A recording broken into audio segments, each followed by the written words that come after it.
여러분 옛날 사람들은 바다에 나가서 배를 몰고 항해를 할 때 꼭 필요한 장비가 하나 있었습니다. 요즘 같으면 위성을 사용해서 GPS를 사용하기도 하고 여러 가지가 있지만 옛날에는 나침반이 없으면 항해를 할 수가 없었습니다. 특히 이제 밤이 되면 뭐 별자리를 보고 이렇게 방향을 좀 가늠할 수 있었는데 낮에는 어떻게 방향을 가늠할 수가 없잖아요. 뭐 나무가 있는 것도 아니고 뭐 아무것도 없기 때문에 나침반을 쭉 보면서 가야 했습니다. 여러분이 만약에 그 당시 사람이라고 생각을 해봅시다. 낮에 이제 나침반을 한번 봤어요. 나침반이 이제 북쪽을 향하겠죠. 우리는 동쪽으로 가야 돼요. 그러면은 이제 동쪽으로 향해서 배의 선로를 잡았습니다. 한 번 보고 그냥 나침반 덮어놓고 쭉 가면 어떻게 될까요? 계속 가면 될 것 같은데 이 바다가 그냥 두질 않잖아요. 파도가 있고 바람도 불고 여러 가지 뭐 옆에 막고 있는 섬들도 있기 때문에 쭉 갈 수가 없는 거예요. 그래서 계속 나침반을 보면서 우리가 어느 쪽으로 갔으니까 얼만큼 항로를 틀어야겠다를 계산하면서 갔습니다. 그래서 지금도 마찬가지지만 예전에는 특별히 항해사가 정말 중요한 사람이었습니다. 나침반을 볼 줄 아는 사람, 별자리를 볼 줄 아는 사람. 그래서 배가 지금 지도에 어디쯤에 있는지 아는 사람이 꼭 필요했습니다. 항해사도 요 나침반을 기준으로 하지 않으면 또 이 기준을 읽어내는 항해사가 없으면 배가 항해를 할 수가 없었죠. 오늘 본문을 보면 우리 삶의 기준이 되는 분에 대해서 이사야가 이야기를 하고 있습니다. 여러분 우리 삶의 기준이 되는 그분이 누굴까요? 네, 예수님이십니다. 대답을 해주세요. 네. 예수님께서 우리 삶의 기준이 되십니다. 아멘. 오늘 본문은 이사야에 나오는 종의 노래 4개 중에 마지막 종의 노래인데요. 우리가 이 종의 노래를 전반부와 후반부로 나눠서 이번 주와 다음 주에 살펴볼 건데 사실 이 앞선 종의 노래 3개는 예수님을 나타내는 말씀이기도 하지만 다른 사람을 향해서 이야기하는 것이기도 했거든요.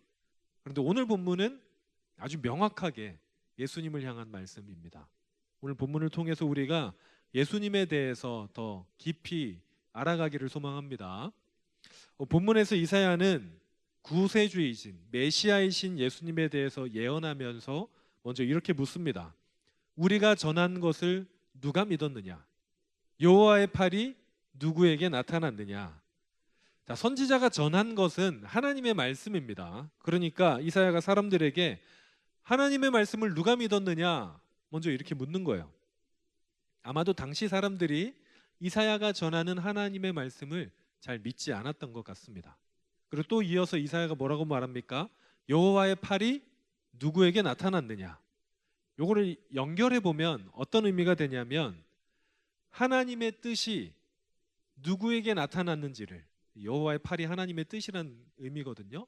하나님의 뜻이 누구에게 있는지를 내가 아무리 말해도 사람들이 잘 안 믿는다라는 의미가 되겠습니다.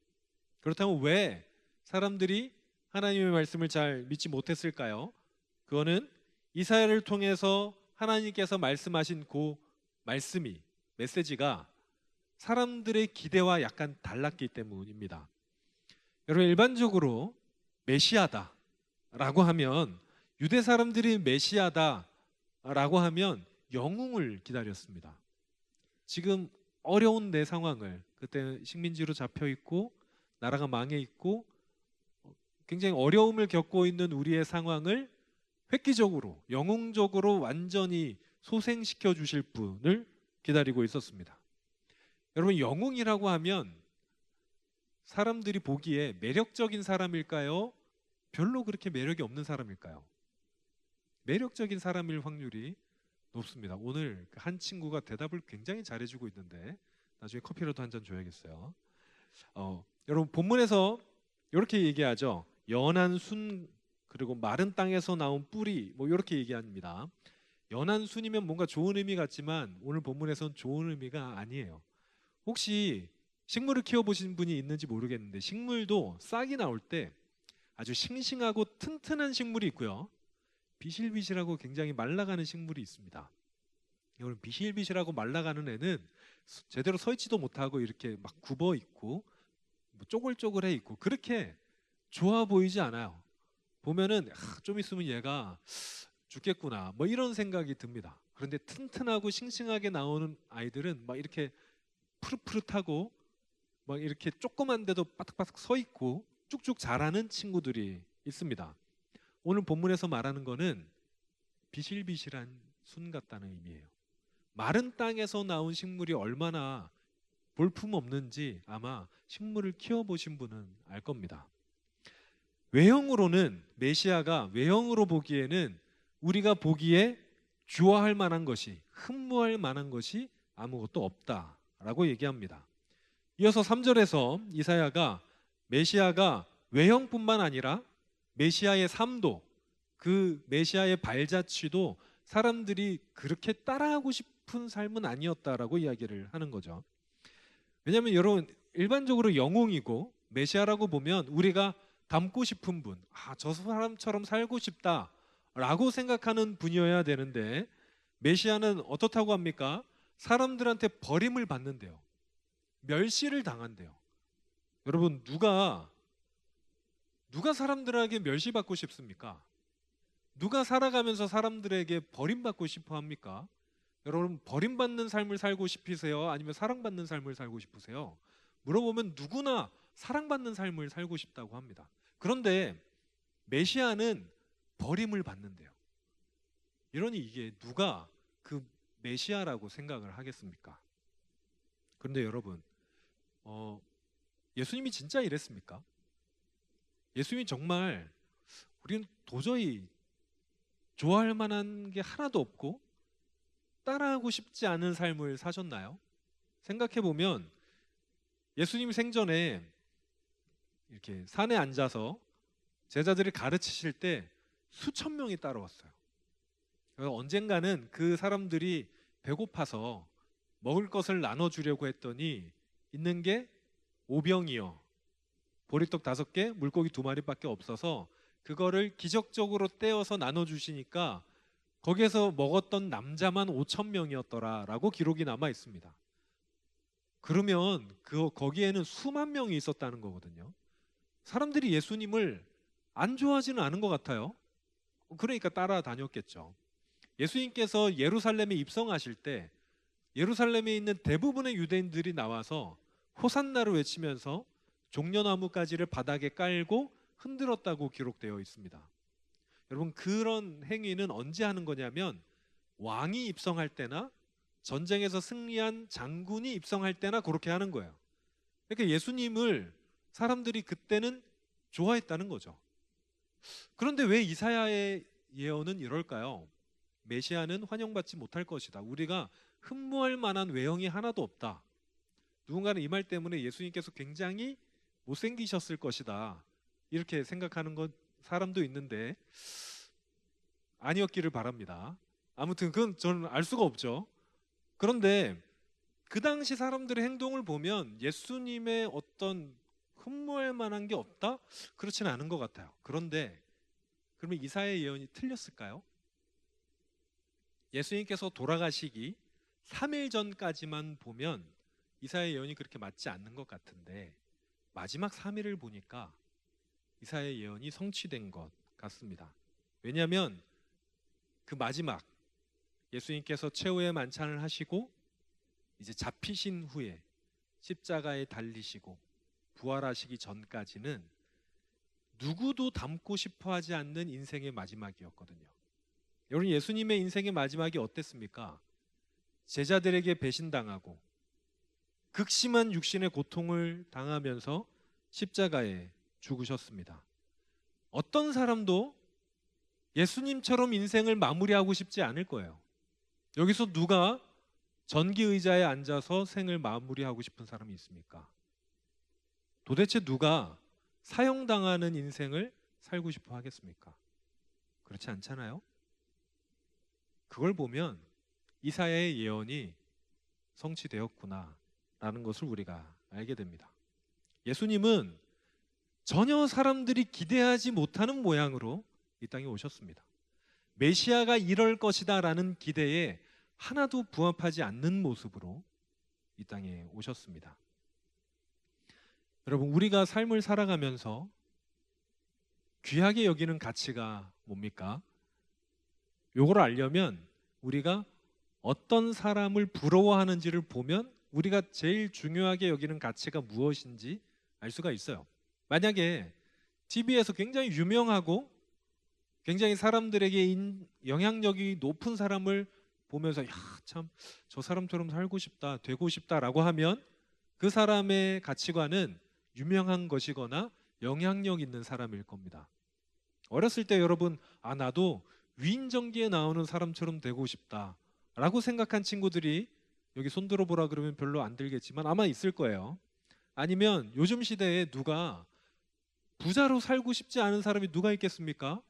그래서 TV에 나오는 부유한 사람들을 보면서 야, 나도 참 저 사람처럼 살고 싶다, 정말 저 사람 삶이 부럽다라고 생각한다면 아마 그 가치관 중에 하나에는 부유함이 있을 거예요.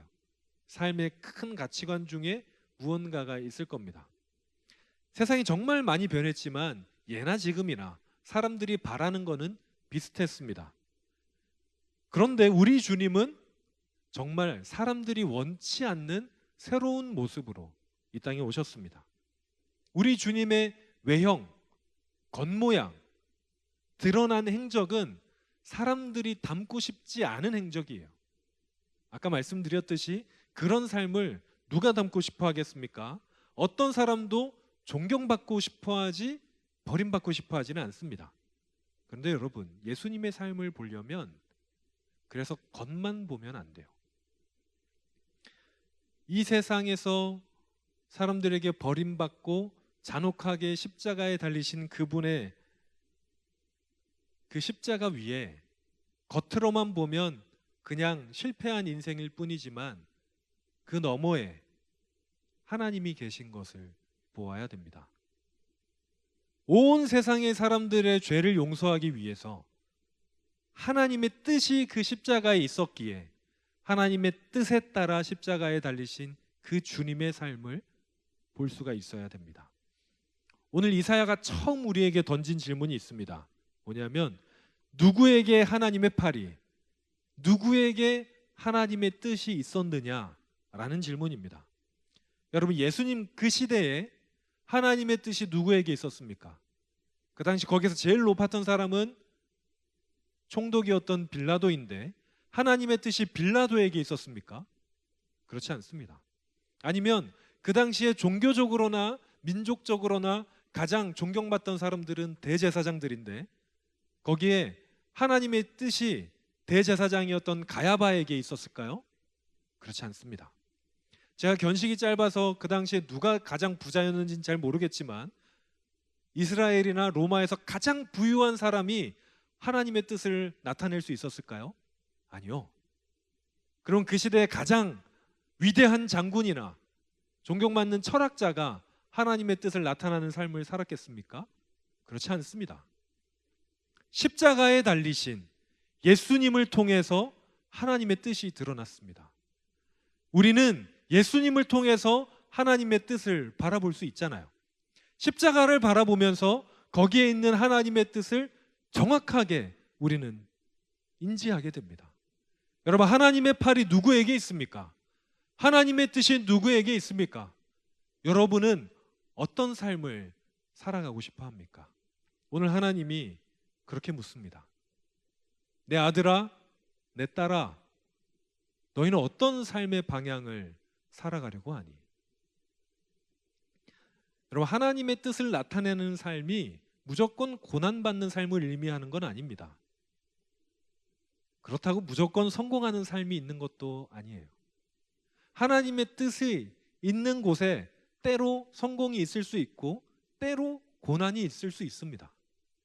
우리의 삶의 여정이 어떤 길이든 하나님의 뜻이 있는 곳은 우리가 가야 할 길은 어쩌면 고난의 길일 수 있고 어쩌면 성공하는 길일 수도 있겠죠. 오늘 말씀을 들으면서 그래, 나 무조건 어려운 길로만 갈 거야, 이런 말을 하려고 오늘 본문이 말하는 게 아니에요. 그렇다고 무조건 난 성공하는 삶만 살 거야 이렇게 얘기하는 것도 더더욱 아니겠죠. 오늘 본문이 하는 말은 뭐냐면 우리가 계속 질문해야 한다는 거예요. 너의 삶을 통해서, 나의 삶을 통해서 하나님의 뜻이 드러나는가? 하나님의 뜻이, 하나님의 사랑이, 하나님의 복음이 내 삶을 통해서 드러나는가? 이 사순절에 우리의 삶이 하나님의 뜻이 있는 삶이 되기를 바랍니다. 그렇게 우리 자신을 돌아보고 하나님과 동행하는 삶 되기를 바랍니다.